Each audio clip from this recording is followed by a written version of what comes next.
Hello everyone. तो आज की क्लास में हम पढ़ने वाले हैं word problem on set theory. तो लास्ट की क्लास में हमने आपको कंसेप्ट बता दिए थे। इस क्लास में हम आपको क्वेश्चंस लगवाने वाले हैं। ठीक है, तो क्वेश्चंस के लिए हम इस बार यूज़ करने वाले अपनी बुक जो है RD शर्मा है, और शायद इससे काम हो जाएगा। मुझे जो लगता है कि आपको जितने भी लगभग टॉपिक और डाउट हैं इससे क्लियर हो जाने चाहिए। फिर भी अगर कोई लेफ़्ट ओवर रहते, कुछ भी बच जाता है, तो आप मुझे कमेंट में मेंशन कर दीजिएगा, मैं बिल्कुल चेक कर लूँगा। ठीक है, तो चलिए शुरू करते हैं आज की क्लास। और फॉर्मूला मैं आपको पिछली बार बता भी चुका हूँ, और इसमें अभी जब क्वेश्चन हम लगाएंगे तब भी फॉर्मूला फिर से आएगा। हम क्वेश्चन को वेन डायग्राम और फॉर्मूला दोनों के थ्रू लगाएंगे। तो ये रहे आपके क्वेश्चंस। तो मैं ज़्यादा इजी क्वेश्चंस की तरफ नहीं जा रहा हूँ आज की क्लास पे, क्योंकि लास्ट में ऐसे हो चुके हैं। आज थोड़े से बस जो अच्छे हैं वो वाले पढ़ाते हैं। जैसे कि क्वेश्चन नंबर हम 3 से स्टार्ट कर रहे हैं। अगर बीच में ज़रूरत पड़ती तो हम आ जाएंगे 2 या 1 पर भी। पढ़ते हैं भाई। अगर विजिबिलिटी नहीं है आपकी तो मैं पढ़ दे रहा हूँ इसे। In a school there are 20 teachers who teach mathematics और फिज़िक्स ऑफ, यानी कि एक स्कूल है जिसमें 20 टीचर हैं जो कि मैथमेटिक्स और फिज़िक्स पढ़ा रहे हैं। अच्छा, ये यूनियन वाला पार्ट है बच्चों। और का मतलब होता है यूनियन, लास्ट क्लास में बताया था। और मतलब होता है यूनियन। बोथ मतलब होता है, या एंड मतलब होता है इंटरसेक्शन। बोथ लिखा हो या एंड लिखा हो, दोनों का मतलब होगा इंटरसेक्शन। अच्छा, ऑफ दीज 12 टीच मैथमेटिक्स, यानी कि 12 पढ़ा रहे हैं भाई mathematics. 4 teach physics and mathematics, 4 पढ़ा रहे हैं फिजिक्स एंड मैथमेटिक्स। मैंने कहा था एंड लिखा हो सकता है और बोथ लिखा होगा। चलिए भाई, इसकी डिटेल लिख लेते हैं पहले क्वेश्चन की अपनी। क्वेश्चन नंबर है हमारा ये 3rd। हाँ, 3rd वाला क्वेश्चन है। इसमें अगर हम डिटेल की बात करें तो हमें एक सेकेंड, हाँ, हमारी डिटेल की बात करें तो कह रहे हैं 20 टीचर्स हैं जो कि पढ़ा रहे हैं मैथमेटिक्स और फिज़िक्स। तो और लगा हुआ है तो हम कहते हैं एक सेट ले लेते हैं जिसमें मैथ है भाई, एम नाम से। यूनियन लगा देते हैं, मैथमेटिक्स और फिज़िक्स ये दोनों पढ़ाने वाले हैं। और लगा हुआ था तो हमने यूनियन लगा दिया है। इसको पढ़ाने वाले टीचर्स हैं आपके अराउंड 20। उसके बाद नेक्स्ट है आपका कि इसमें से 12 टीचर मैथमेटिक्स पढ़ा रहे हैं। 12 टीचर मैथमेटिक्स पढ़ा रहे हैं। और उसके बाद है 4 teach physics and mathematics. 4 teach physics and mathematics, 4 जो हैं वो पढ़ा रहे हैं, मैथ्स भी पढ़ा रहे हैं और फिजिक्स भी पढ़ा रहे हैं। अच्छा, ये भी कह रहा है कि मैथ्स भी फिजिक्स भी, लेकिन यहाँ पे बेटा इंग्लिश का और वर्ड है, ओ आर और। ये ओ आर और ये ए एन डी, दोनों में थोड़ा डिफरेंस होता है। ओ आर और का मतलब होता है कि दोनों में से कोई एक, दोनों में से कोई एक लेना होता है। और ये एंड का मतलब होता है कि दोनों लेने हैं। ठीक है ना, जैसे कि राम एंड श्याम, तो राम और श्याम दोनों के लिए कोई बात हो रही है। ठीक है, लेकिन कहा गया राम और श्याम, तो यानी राम या तो राम के लिए बात हो रही होगी या तो फिर श्याम के लिए बात होगी। ठीक है ना भाई। अब हमें लिखना है M intersection P, mathematics intersection P, यानी मैथ्स और फिजिक्स दोनों पढ़ा लेने वाले टीचर कितने हैं भाई? 4 हैं। फॉर्मूला हमने बताया था लास्ट क्लास में, एम यू पी होता था M plus P minus M intersection P. ठीक है, अब हमें फिज़िक्स के टीचर बताने कि हाउ मैनी टीच फिज़िक्स, यही बताना था, तो हमने बस लिखा नहीं उसमें यहाँ पे। चलिए अब इसको लिखते सारी डिटेल्स। ये लिखा है यहाँ पे 20, 12 प्लस दिस माइनस में 4। 12 में से 4 गए, बचा कितना? 8। ठीक, 8 उधर चला जाएगा तो 20 माइनस 8 कितना आ रहा है? 12। यानी कि हम कह सकते हैं फिज़िक्स पढ़ाने वाले जो आपके टीचर्स हैं वो हैं 12 टीचर्स हैं। ठीक है भाई, निकल आया, कोई बहुत कठिन नहीं था। अब अगला क्वेश्चन है भाई फोर्थ वाला, in a group of 70 people 37 like coffee. Tea coffee वाला है जो सबसे फेवरेट क्वेश्चन हो, मतलब फेवरेट क्या, सबसे ज़्यादा आने वाले क्वेश्चंस होते हैं ये। In a group of 70 people 37 like coffee, 37 को कॉफ़ी पसंद है, तो कॉफ़ी के लिए ऐसे बना लेते हैं।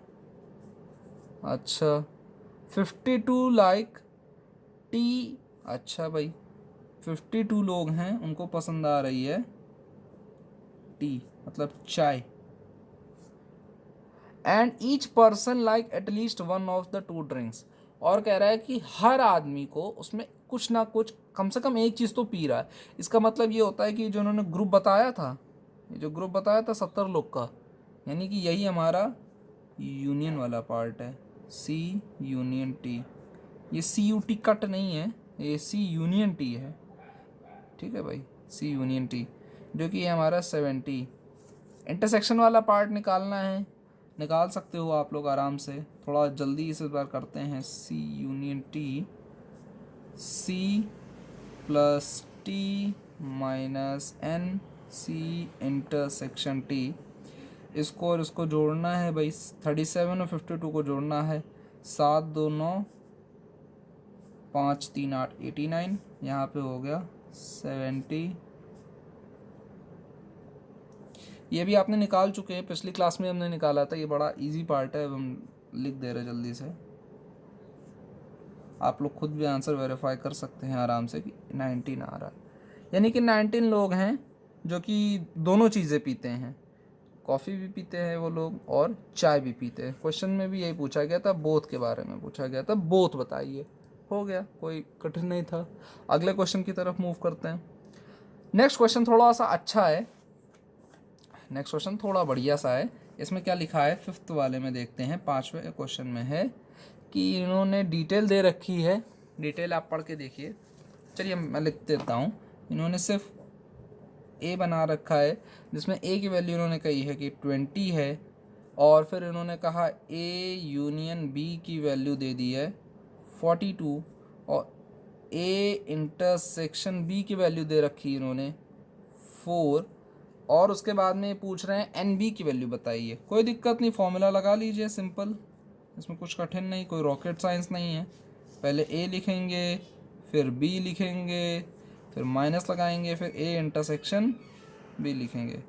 देखिए क्वेश्चन लगाते वक्त मैं आपको सारी चीज़ बता रहा हूँ कि किसका क्या मतलब होता है, तो उसी वजह से बस थोड़ा सा कई बार वीडियो लॉन्ग हो जाता है। बाकी क्वेश्चन बड़े इजी हैं, सभी का कंसेप्ट एक जैसा है। तो अगर हम इस क्वेश्चन पे ध्यान देते हैं कि यहाँ पर वैल्यू आ रही है 42, और वही आपकी बेसिक 6-7 वाली मैथ है। इसमें प्लीज़ ये तो ना कोई डाउट पूछ लेना कि ये 4 में से 2 माइनस कैसे हो गया, वो उधर कैसे चला गया। बाकी अगर वो भी अगर डाउट आता है तो बता दीजिएगा, अगर मेंशन आप कर देंगे कमेंट में तो मैं बिल्कुल चेक कर लूँगा। ए की वैल्यू है 20, बी हमें दिया नहीं है, यही हमसे पूछा भी है, और इंटरसेक्शन बी है माइनस का 4। 20 से 4 गए भाई, कितना बच रहा है, यहाँ पे आ रहा है, पहले अगर इससे 20 से इसको माइनस कर देते हो जाएगा यहाँ पे 22, यहाँ बच रहा है एन बी माइनस 4, ये हो जाएगा 26। ठीक है भाई, फिफ्थ का हमारा जो पहला आ रहा है वो आ रहा है 26, यानी कि जो हमारा बी की वैल्यू है 26। अब हमसे पूछ रहा है ए माइनस बी, बच्चों ए माइनस बी पूछ रहा है। आज हम इसे वेन डायग्राम से बताएंगे, ठीक है। अब हमें निकालना है ए माइनस का बी, ये फर्स्ट पार्ट हो गया फिफ्थ का। अब हम लगाएंगे फिफ्थ का सेकंड पार्ट। अच्छा फॉर्मूला अगर जिसको चाहिए तो लो भाई, फॉर्मूला भी है एन ए माइनस बी का। पहले लिखेंगे ए, जैसा बताया था माइनस कर लेते थे हम लोग, उसमें से काटते थे ना, पहले ए माइनस बी में हम क्या करते थे, पहले ए लिखते थे, फिर जो दोनों का इंटरसेक्शन आता था उसको काट देते थे। तो अब ये कर रहे हैं इंटरसेक्शन वाला पार्ट लिख रहे हैं, ठीक है। फॉर्मूला चाहिए तो ये लो भाई, हो गया आपके पास ए की वैल्यू भी है, ए इंटरसेक्शन की वैल्यू 20 में से 4 का आंसर आना है 16, ऐसे ही बता दिया। पर हम वेन डायग्राम से बताएंगे। चलिए वेन डायग्राम से, क्योंकि अभी बता के क्वेश्चन आएंगे ना, मेरी मर्जी नहीं, मुझे मज़ा नहीं आ रहा है, बताना ही है ना, काम है ना। तो अगर इसको हम कह देंगे ए है, इसको कह देंगे ये बी है, तो नेक्स्ट में हम देखेंगे, पहले हम ये इंटरसेक्शन वाला पोर्शन फिल करेंगे। पहले मुझे इंटरसेक्शन वाला पोर्शन फिल करना है। इंटरसेक्शन में कितना है, इंटरसेक्शन में है 4, और जो पूरा सेट ये ए है, ए के अंदर भी तो बेटा ये 4 आ रहा है। ये 4 जो है किसके किसके अंदर आ रहा है, कौन कौन सा सर्कल के अंदर आ रहा है? ये 4 जो है ए के सर्कल के अंदर आ रहा है, लेकिन ये जो ए का सर्कल है ये ए का सेट है, और ए के सेट में कितने थे भाई? ए के सेट में तो बेटा 20 थे। 4 आ गए, यानी कितने बचे हैं? टोटल 20 थे, 4 आ गए, यानी कि यहाँ बच गए हैं 16।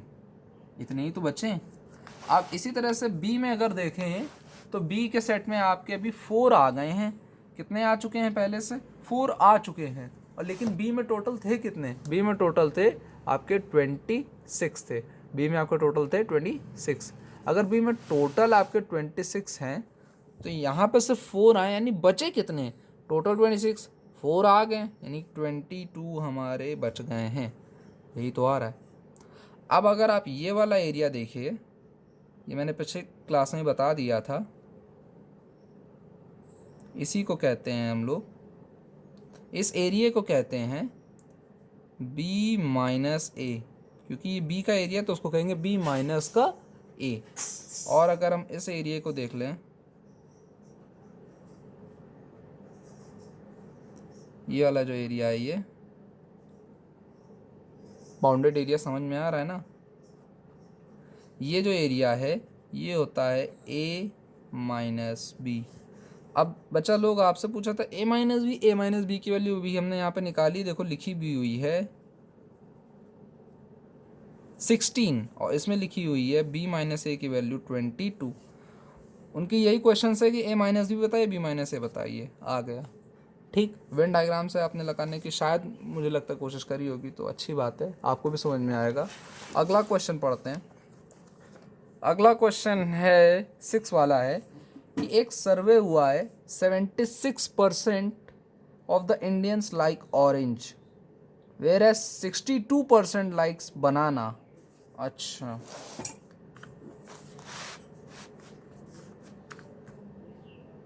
ठीक है, क्वेश्चन 6 लेते हैं। उसमें हम सेट लेंगे बनाना का और ऑरेंज का। तो हमने पहले लिख लेते ऑरेंज पे, ऑरेंज के लिए हम आर सेट ले लेते हैं, क्योंकि अभी यूनियन बनेगा तो ओ बन जाएगा, यू बन जाएगा, अजीब सा लगेगा, इसलिए हम आर ले लेते हैं। हम कहते हैं कि ऑरेंजेस हैं, तो ऑरेंज के लिए हमें लेना पड़ रहा है 76%, तो 76%। बनाना के लिए लेना पड़ रहा है हमें 62%। और हमसे कह रहा है कितने परसेंटेज इंडियंस को पसंद है? बोथ की बेटा बात आ गई क्वेश्चन में। आप बताइए बोथ में क्या लगेगा, इंटरसेक्शन की यूनियन? इंटरसेक्शन लगेगा, कॉमन सी बात है भाई। अच्छा, ये तो उसने निकालने के लिए कह दिया, पर इसकी क्या वैल्यू हमें दी गई है? आर यूनियन बी, इसकी वैल्यू दी तो नहीं गई है, पर हमें पता है कि इसकी वैल्यू आएगी 100। मतलब कि 100% इसलिए लिखा है, यानी कि 100 लोगों की बात हो रही होगी भाई, 100 लोगों में ही कैलकुलेट किया जाता है। और हमें पता है कि 100% इसलिए लिखा है हमने, क्योंकि इसमें से इन्होंने मेंशन नहीं किया कि हर एक आदमी को कुछ ना कुछ खा ही रहा है या कुछ ना कुछ पसंद ही है। ये अगर नहीं मेंशन है, इसका मतलब हमें समझ जाना चाहिए कि भाई वो जो पूरा वाला इन्होंने ग्रुप वाला पार्ट दिया है, जैसे कि हमारे पिछले प्रीवियस क्वेश्चंस में आपने देखा होगा कि यहाँ पे इन्होंने मेंशन किया था कि एक ग्रुप में 70 लोग हैं। जब ऐसी लाइन लिख के आ जाए तो समझ जाइएगा कि ये यही आपका यूनियन वाला पार्ट है। लेकिन उन्होंने यहाँ पर भी मेंशन कर लिया था each person like at least one of the two drink. अगर ये मेंशन है तो आपका ये पूरा का पूरा ए यूनियन बी बन जाएगा। और हमें पता है परसेंटेजेस में हमेशा 100 सही होता है। 100 हमने ले लिया, अब इसकी वैल्यू निकालनी है, निकाल लेते फिर ए इंटरसेक्शन बी। आप लोग खुद ही कमेंट करिए, मैं नहीं लगा पा रहा हूँ, ये वाला ईजी है। अच्छा, 7th वाला हम लोग पिछले क्लास में लगवा चुके हैं, लगाया जा चुका है। 8th वाला लगाते हैं। इन अ ग्रुप ऑफ 50%, अब देखिए ग्रुप वाली बात आ गई है। ठीक, ग्रुप में है भाई 50% है, 14 drink tea but not coffee. अच्छा भाई, एक ग्रुप में 50 लोग हैं, तो वही आ गई ग्रुप वाली बात। अब इसको मैं लिखते हैं भाई, एक ग्रुप है और ग्रुप में क्या हो रहा है, यहाँ पे टी कॉफ़ी की बात है, तो टी यूनियन सी, TUC 50 है। 14 drink tea but not coffee, बहुत इंपॉर्टेंट लाइन है। कह रहे हैं 14 drink tea but not coffee. ये आपकी लाइन है, अगर नहीं विजिबल होगी तो मैं ऐसे लिख दे रहा हूँ। 14 लोग जो हैं भाई वहाँ पे चाय पी रहे हैं लेकिन कॉफ़ी नहीं पी रहे हैं। इसका मतलब वो क्या पी रहे हैं? मैं आपसे अगर सिर्फ ये पूछूं तो क्या आएगा जवाब? इसका जवाब ये है कि वो लोग सिर्फ और सिर्फ क्या पी रहे हैं? टी पी रहे हैं। यानी कि ये लाइन का और भी एक मतलब आता है, यानी कि 14 ड्रिंक ओनली, ओनली क्या? Only T. 14 लोग ऐसे हैं जो सिर्फ और सिर्फ चाय पी रहे हैं, और क्या? वो कॉफ़ी नहीं पीते। इसका मतलब क्या है भाई? वो सिर्फ और सिर्फ चाय पी रहे हैं। यहाँ क्योंकि बेटा चाय और कॉफ़ी की बात हो रही तो हम ये कहेंगे कि सिर्फ और सिर्फ क्या पी रहे हैं? वो चाय पी रहे हैं।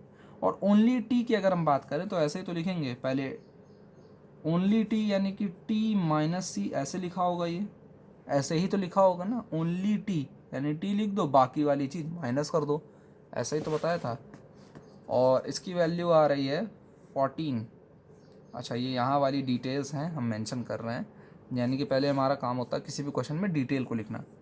और उसके बाद में कह रहे 30 ड्रिंक टी, 13 लोग जो हैं वो लोग चाय पी रहे हैं। 13 लोग तो भाई चाय पी रहे हैं। अच्छा, सॉरी 30 है, 13 नहीं था, सॉरी क्वेश्चन में था 30 भाई, मैं भी कंफ्यूज हो गया, ये 13 कैसे हो जाएगा। अच्छा, तो क्वेश्चन ने कहा है कि आपके चाय और कॉफ़ी पीने वाले लोग 50 हैं, उसमें से चाय पीने वाले लोग 30 हैं, और सिर्फ चाय पीने वाले उसमें से भी हैं सिर्फ 14 बचे। ठीक है भाई। अब इसका वेन डायग्राम से अगर ट्राई करना चाहें तो एक बार कर सकते हैं, थोड़ा इजी लगेगा, मुझे ऐसा लगता है। ये बनाया एक ऐसे सर्कल, ये बनाया एक ऐसे सर्कल, ये बना है टी कॉफ़ी। ठीक है भाई। अच्छा, अब अगर देखें तो इस सर्कल में हमें ये वाला एरिया जो होता है, हमने बता दिया कि ये है टी माइनस सी का एरिया है, ये वाला जो है, ये है टी इंटरसेक्शन सी का एरिया है, और ये वाला एरिया है वो सी माइनस टी का एरिया है। ऐसे ही होगा, ठीक है ना। अब एक बात बताओ, टी माइनस सी के एरिया में कितने आ रहे हैं भाई? टोटल 14 आ रहे हैं ना। टी माइनस सी पे 14 है। लेकिन अगर ये टी का जो सर्कल है उसको अगर देखते हुए चलें, ये यही तो है ना भाई, ये है टी का सर्कल, इसमें टी माइनस सी की वैल्यू है, और ऐसे जाके है आपकी टी इंटरसेक्शन सी की वैल्यू है। तो अगर देखो टी माइनस सी की वैल्यू आ रही है 14, और ये तो है तो, लेकिन ये पूरा ही टी ना, चाय वाला है ना ये पूरा। अगर इस सेट पूरे को देखें, अगर ये 14 आ चुके हैं तो यानी कि यहाँ बच रहा है आपके 16, ये आ गया आपका 16 आ गया। अब बच रहा है सी माइनस टी, यानी कि अब ये केवल और केवल चाय वाले, केवल और केवल कॉफ़ी की बात कर रहा है। हमें पता है अगर इन सबको हम जोड़ते थे, पिछली बार हमने पढ़ा था, एक फॉर्मूला था TUC, तो पहले हम इक्वल लिखते हैं N T minus C plus C minus T plus N T intersection C, ये फॉर्मूला था, फॉर्मूला लगा लीजिए आप। ये आ गया आपका 50, ये है आपका कितना है 14, ये है आपका पता नहीं भाई, अभी यही तो निकालना है ना हमें, इसलिए कह रहे पता नहीं। अब हम लिखेंगे टी इंटरसेक्शन सी, ये आपका 16, इन दोनों को जोड़िए भाई। अब ये मैथ्स है, ये तो मैथ्स है, आप खुद लगा लीजिएगा कितना आ रहा है। आंसर आ रहा है 20। यानी कि हम कह सकते हैं कि सिर्फ और सिर्फ कॉफ़ी पीने वाले लोगों की अगर काउंटिंग करें तो वो आ रही है 20।